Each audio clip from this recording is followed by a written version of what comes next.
So my outfit is lit today, so that's why you have a little bit of a broader angle. I definitely dressed up, like I don't normally dress up. So I'm performing for you, but I think my thoughts deserve to be performed in a way, although I'll try to be as honest as possible. And this time I have a little script, or not a script, but like a plan, what I want to talk about, because there's so much I want to talk about. First I want to talk about the process of like editing and posting the video, the previous talking video and the coyote video. And oh my god, with the talking video, because it was the first video, I cringed so much.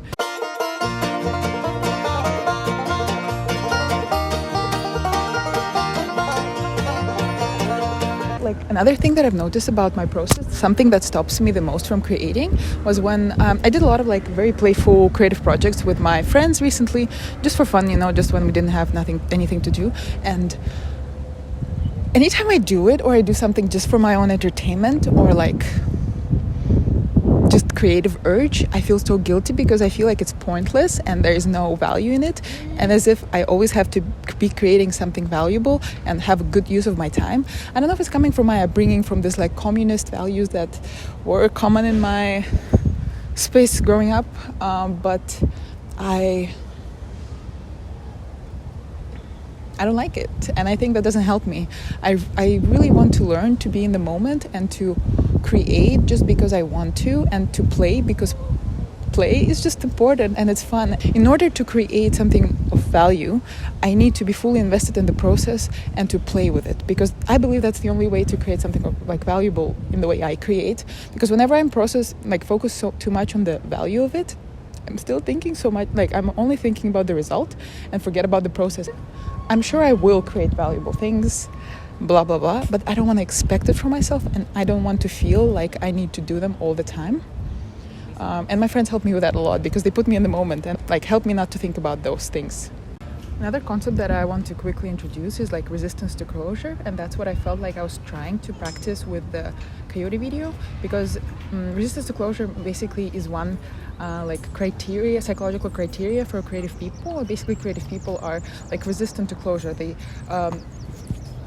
take ideas and continue working with them, like even when they feel fulfilled. And I am the opposite of that, because I think in the student mindset, and I want something to be just done, while to have that result oriented thinking.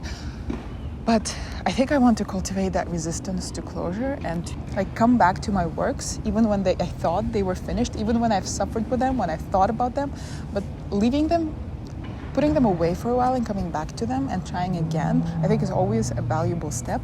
Because that happened with the coyote video, and I think it turned out pretty good. I decided to move you a little bit closer because I felt like it was still too far for me to talk from there. Second of all, I decided on the structure of posting, and decided I'll do one talking video where I'll be like talking about the process and the feelings behind creating a work, and another video of my actual art. Like I'll try to challenge myself making films on different topics and just explore different genres and just create, because that's what I want to do. And I already have a couple of projects in mind. We'll see how it goes. And I really want to make clear that this challenge is not going to be about success. It's just going to be about the process and about just as another accountability measure for me, as I told you before. At first, when I posted the last video, I was kind of sad when it got very little views. Only my close people watched, but all of them gave me such good like reviews and comments and very sweet messages. So I tried to switch my mind to being grateful for all that support that my close people are giving me, and actually rely on that. And then suddenly started being recommended to random people by like YouTube algorithm, and that freaked out at me. I got really scared and overwhelmed that I didn't know how to react. And my ego is very fragile. I'm very sensitive to feedback, and I was scared that someone's gonna like dislike it or leave a negative comment. But everyone's comments were just so nice. People like wrote poems and just shared their experience and supported me. I was just so touched.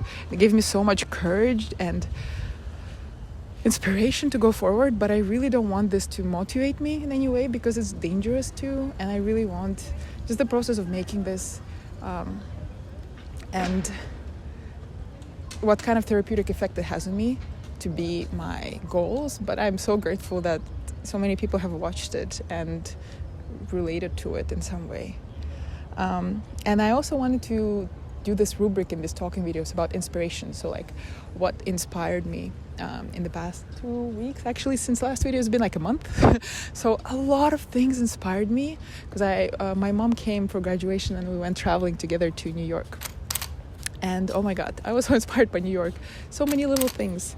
But there are a couple of things that I want to highlight. I went to Hozier's concert, and I associate my ex with Hozier. So I went to that concert, and that was just such a fantastic like release and catharsis that I experienced there. And also singing together, gathering together with other people, and singing the songs that we all know was just so beautiful and empowering, and something so ancestral about it. It's like just chanting in church, or it is it's a spiritual activity. And then after that I started being obsessed with Hozier, and in one of his interviews he says this incredible thing about art.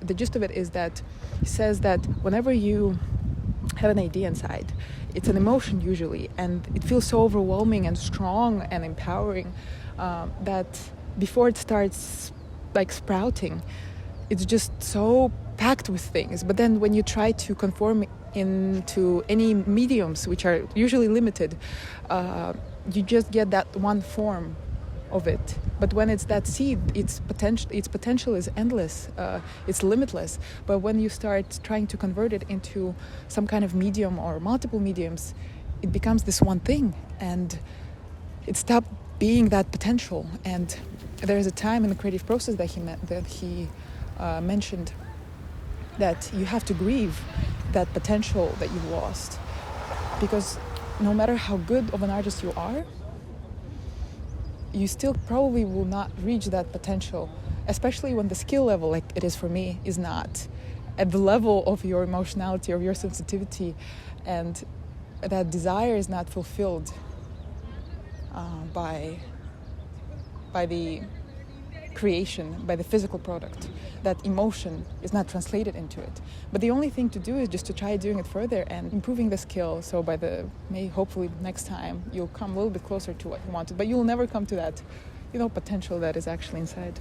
So I had a lot of troubles with the work visa for work authorization here, and that's why I had to delay the start of my summer internship. So I had a little bit of time of rest, and I just realized how much rest inspires me and how much freedom it gives me, how much space for creativity, and just how much desire to create. Rest is important. I'm glad I was forced to rest. I realized that walks inspire me, and just like the moments of lonely contemplation, when you are just walking and your mind is unbothered, is not distracted. And I realized that distraction actually stops my creative process so much, because the more time I spend on social media, A, the more time I compare, obviously, B, the less I have time to let my brain wander and let my brain just do its own thing, to get those insights or to get the ideas, to get that emotion, And because I've been feeling not so well recently, emotionally, I tend to revert to social media because it's easier, but actually going on a walk or taking a shower, even having a shower, is much more helpful. In terms of actual pieces of media that inspired me recently, or like events, one of them was seeing Bridgertons. It's kind of a simple piece of media, and this season was kind of meh, but I know I was very inspired watching it, and it was just something so powerful about seeing a different kind of representation on screen. Penelope being the main character, and her being not of like, her body not being of conventional beauty, whatever. That felt very liberating, and I just cried a lot during it. Another film that I really liked was Evil Does Not Exist. And that was just such a beautiful, slow movie that had so much nature in it. And the primary kind of conflict was between human and nature, but also two main characters were the father and the daughter. And it just reminded me of my relationship with my dad, because we go to nature all the time. And I don't know, it just evoked something beautiful in me. Another film that inspired me was Fifi House from Happiness, I believe it's called. It was found by my dear friend Diba Ismaili, and she always gives me great film advice. And it was this Bahraini filmmaker. I will not pronounce her name properly. I will put it on the screen. And it's available on YouTube. And it's just the most dramatic film I've ever seen. It's most honest, and it gives a story of an artist who has lived a long life creating from Iran. But he's immigrated to Italy, and just his approach to life and art. And I found it unsettling sometimes, and just honest and raw. And the way she approached her interviewing style was just so, I don't know, relatable. I felt like maybe I could do it too. Maybe. I have so many more, to be honest, and so many beautiful moments from this past times. But I think it's been long enough of a talk, and I'm kind of scared for the noises, and I'm kind of tired, and I'm already discouraged that this video is going to turn out terrible. So thank you so much for watching. I hope you got something from this, and I hope hope I keep doing this. I really want to keep creating, and I want to remind myself that I don't care if it's going to get likes or views or comments. This is already enough in itself, the therapy of talking to the camera. But if it does, I would be really grateful. Yes, I need to come up with a cool line when I exit.